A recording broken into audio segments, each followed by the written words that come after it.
കാർഷിക രംഗത്തുണ്ടായ വിലത്തകർച്ചയെ നേരിടാൻ കർഷകരെ സഹായിച്ച തോട്ടവിളയാണ് റബ്ബർ. റബ്ബർ കൃഷിയിൽ മുൻനിരയിലുണ്ടായിരുന്ന ഒരാളാണ് ഇദ്ദേഹം. 2012 റബ്ബറിന് നല്ല വിലയുള്ളപ്പോഴാണ് 6 ഏക്കർ സ്ഥലത്തെ റബ്ബർ കൃഷി അവസാനിപ്പിക്കുന്നത്.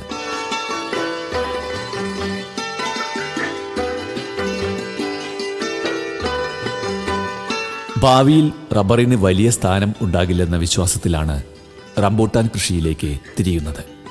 കൂടാതെ കാർഷിക മേഖലയിൽ വർദ്ധിച്ചുവരുന്ന തൊഴിലാളി പ്രശ്നങ്ങളും മറ്റും നേരിടാൻ ഒരു മാറ്റം ആവശ്യമാണെന്ന ചിന്തയിലാണ് റീപ്ലാന്റിംഗ് നടത്താതെ റബ്ബറിന് പകരം റംബൂട്ടാൻ കൃഷി ചെയ്തത്. എനിക്ക് മനസ്സിലായിടത്തോളം ഞങ്ങളുടെ നാട്ടിലൊക്കെ എല്ലാ സ്ഥലങ്ങളിലും റബ്ബർ ഒരു 3rd അല്ലെങ്കിൽ 4th റീപ്ലാന്റ് ആയിട്ടുണ്ട്.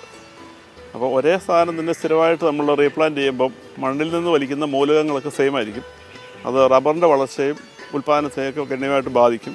പിന്നെ മുൻകാലത്തെ പോലെ ടാപ്പ് ചെയ്യാനുള്ള തൊഴിലാളികൾ നമുക്കിപ്പോൾ വളരെ കുറവാണ്. ആദായം എടുക്കാൻ വളരെ ബുദ്ധിമുട്ടാണ്. ഒരു റീപ്ലാന്റ് കഴിഞ്ഞാൽ 8 വർഷത്തോളം നമുക്ക് ആദായം ഒന്നും കിട്ടാതിരിക്കും. അതുകൊണ്ട് എനിക്ക് നേരത്തെ മുതൽ റബ്ബറിനോട് വലിയ താല്പര്യമില്ലായിരുന്നു. റബ്ബർ ഉള്ള മുറിച്ച് മാറ്റിയിട്ട് അവിടെ പഴശ്ശെടികൾ വെച്ച് പിടിപ്പിക്കുകയാണ് ചെയ്തത്.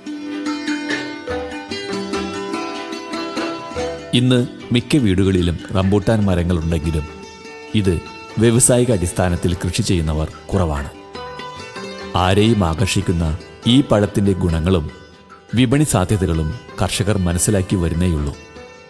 നട്ടുകഴിഞ്ഞാൽ അധികം പരിപാലനം വേണ്ടാത്ത റംബൂട്ടാൻ കൃഷിയിൽ നിന്ന് മികച്ച വരുമാനമാണ് ലഭിക്കുന്നത്.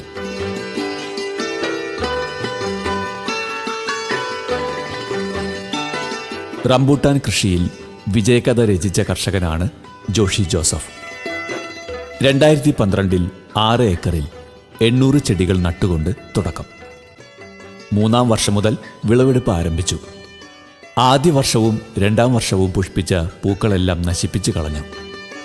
വളർച്ചയും ഉൽപ്പാദനവും കൂട്ടുവാനായിട്ടാണ് ഈ തരത്തിൽ പുഷ്പങ്ങൾ നശിപ്പിച്ചത്.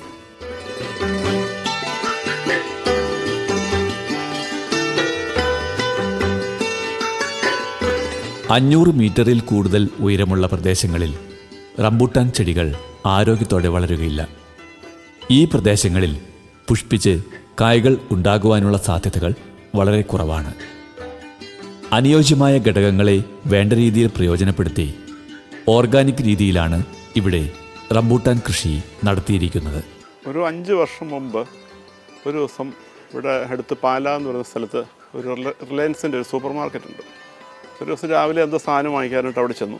അവിടെ ചെന്നപ്പോഴത്തേക്കും അവിടെ സെമി ഫ്രോസൺ ആയിട്ട് ഫ്രൂട്ട്സൊക്കെ സ്റ്റോർ ചെയ്യുന്നൊരു സ്ഥലമുണ്ട്. അവിടെ ചെന്നപ്പം പലതരത്തിലുള്ള വിദേശ പഴങ്ങൾ അവിടെ ഇരിക്കുന്നേ കണ്ടു.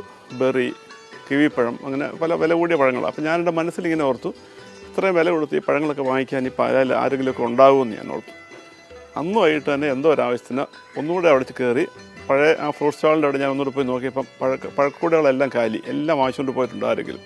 അപ്പോൾ എനിക്ക് മനസ്സിലായി വില എന്ന് പറയുന്നത് നല്ല സാധനങ്ങളാണെങ്കിൽ ഒരു വിഷയമല്ല, വാങ്ങിക്കും ആളുകൾ. പിന്നെ തികച്ചും ഓർഗാനിക് ആയിട്ടുള്ള ഫ്രൂട്ട്സ് നമ്മൾ ഉണ്ടാക്കി കൊടുക്കുകയാണെങ്കിൽ ഇവിടെ കിട്ടുന്ന മിക്ക പഴങ്ങളും വിഷം കൂടിയതോ അല്ലെങ്കിൽ എന്തെങ്കിലും കെമിക്കൽ അടിച്ചിട്ടോ ഒക്കെ വരുന്നതായിരിക്കും. പക്ഷേ ഈ റംബൂട്ടാൻ കൃഷിയിലോട്ട് തിരിയാനുള്ള കാരണം ഇത് ശരിക്കും ഓർഗാനിക്കാണ്. നമ്മുടെ നാട്ടിലുള്ള മരുത് എന്ന് പറയുന്ന കുടുംബത്തിൽപ്പെട്ട ഒരു ചെടിയായത്. അതിലുണ്ടാകുന്ന പഴം ഒരു കെമിക്കൽ സ്പ്രേ ചെയ്യേണ്ട, തുരിശ് പോലും അടിക്കേണ്ടതിനുണ്ട്. നന്നായിട്ട് പ്രത്യേകിച്ച് കേടുണ്ടാകത്തില്ല. റീപ്ലാന്റ് എന്ന് പറയുന്നതില്ല. 100 വർഷത്തിന് മേളിലാണ് അതിൻ്റെ ആയുസ് ഒരു ചെടിക്ക്. അതുകൊണ്ട് ധൈര്യമായിട്ട് വെച്ച് പിടിപ്പിക്കാം. പിന്നെ പഴങ്ങൾക്കൊക്കെ എപ്പോഴും ഡിമാൻഡാണ്. ഏത് സമയത്താണെങ്കിലും നമ്മുടെ നാട്ടുമ്പുറത്ത് നോക്കിക്കഴിഞ്ഞാൽ കഴിഞ്ഞ ഒരു 10 വർഷം കൊണ്ട് അന്നുണ്ടായ ഒരു 4 ഇരട്ടി പഴക്കടകൾ കൂടുതലായിട്ട് തുടങ്ങിയിട്ടുണ്ട്. അതിൻ്റെ കാരണം പഴങ്ങൾ ആളുകൾ ഭയങ്കരമായിട്ട് ഉപയോഗിക്കുന്നുണ്ട്.